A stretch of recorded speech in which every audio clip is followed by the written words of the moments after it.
guys! So today I want to talk about getting called out and how to apologize. And the thing that inspired this video is recently we've had a lot of celebrities in the media screwing up, getting called out, and then offering faux apologies like Russell Simmons, Paula Deen, Anthony Weiner, most recently Cheryl Underwood. I wanted to talk about what you're supposed to do when you get called out and the way to apologize so that people believe you and know you're actually committed to change. When I talk about getting called out, what exactly do I mean? It's not just getting your feelings hurt or someone pointing out that you took the last slice of pizza.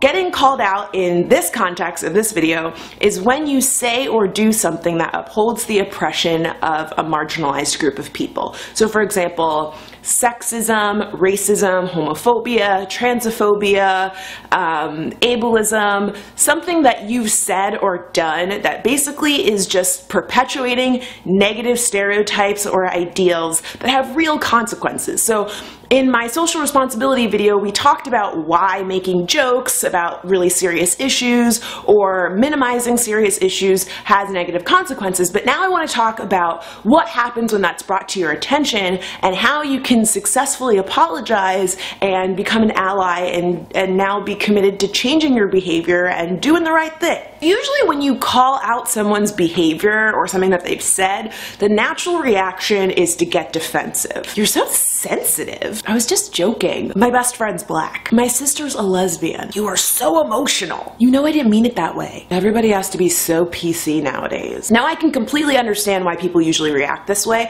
It's because no one wants to be the bad guy. And if you get called out on doing something that's oppressing another group of people, well, that's bad, and no one wants to be bad. But I want to discourage you from going that route because what you really need to do is listen, because this is where the other person is hopefully going to explain to you what you did wrong and how you can change it. Another thing that people tend to fall back on in these instances is their intent. Oh, I didn't mean it like that, or you're interpreting it the wrong way. In these instances, I know that you might think that that makes a difference, but we're not really worrying about your intent here because of course you didn't mean to offend anyone. There really aren't that many people that walk around trying to offend people.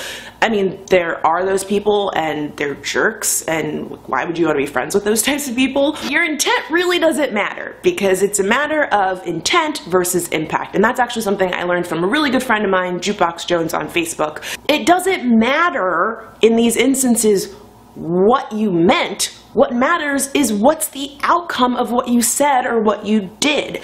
I use the example of stepping on somebody's foot. I might step on your foot and break your toe. I didn't mean to break your toe, but your toe is still broken and it still really hurts. So instead of talking about what you meant to do, talk about what you actually did. Which brings me to the next part of this video, good apologies versus bad apologies. Now the first most common bad non-apology that I hear, I'm sorry that you were offended.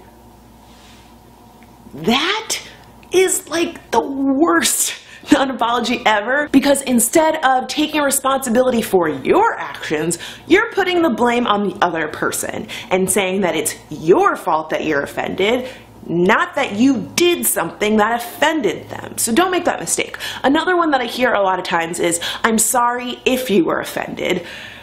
That one doesn't cut it either because the person is offended. So there's no reason to bring up if, and it also doesn't acknowledge what you did wrong and why it was wrong. Because you're saying if you were offended, I'm sorry, but if you weren't offended, I'm not sorry. And again, that's not how you do this apology thing. A real genuine apology is made up of two parts. The first part is you take responsibility for what you've done, and then the second part is you make a commitment to change the behavior. It's that simple, and trust me, as someone that's apologized more than a few times, as someone that's been called out more than a few times, it's not really that hard to do. The best way that I can figure out to drive this point home is to give you an example using myself. So about 2 years ago, I made this video called Queen for a Day, where I dressed up as a drag queen, went around New York City and asked people to guess if I was a man or a woman.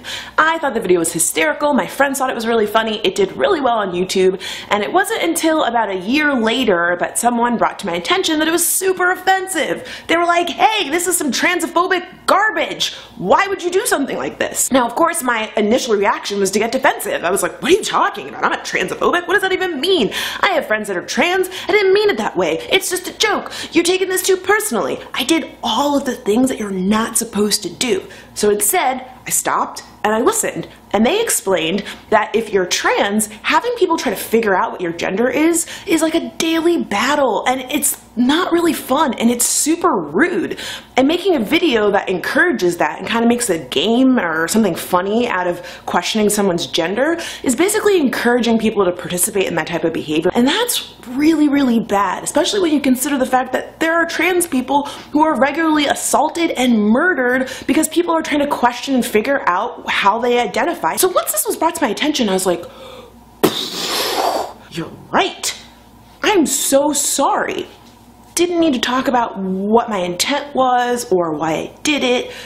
Instead, I just said, wow, I'm really sorry.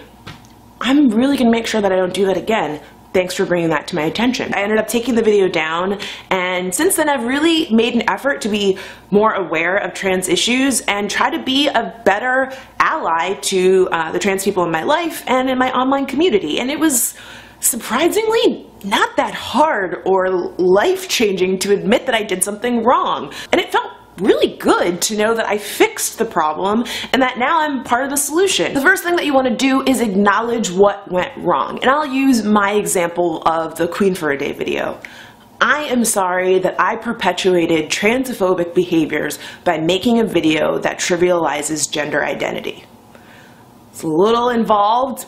Might not need to go that in depth, but you get the point. Also, when you acknowledge what went wrong, you want to try and make sure to avoid the words but or if, because that puts conditions on your apology or why you did it. And again, we really aren't trying to talk about intent here. Something that I try to do, and I would love to impart on you guys when it comes to sincere apologies, is to say thank you. Just a super simple, thank you so much for bringing this to my attention, because it takes a lot of courage to call somebody out. It's scary and not fun, and it's a great way to like soften the experience a little bit. The last thing to remember when you're making this apology is don't just say it, do it. Remember that actions speak louder than words, and you can say sorry till the cows come home, but if you keep engaging in that sort of behavior or saying those sort of things, then your apology just doesn't really mean anything. Now that you guys know about getting called out and how to apologize, I want to hear about a time that you had to apologize. It can be something big or small. Let me know in the comments below, and don't forget, I'm posting new videos every Friday, so make sure to subscribe, and I'll see you guys next week. Bye! A lot of things have been going on recently in me. Paula Dean, I gotta start this again. Is it just me, or do I look really tan? And I'm not complaining, but it's just like, I'm really brown in this video. Now that this has been called to your attention, it's your time. So that brings me to my next point. How to apologize. Which brings me to my next point. How to apologize. Make sure that you avoid the words but or if possible. If possible. Something else that I try to keep in mind in these circumstances is that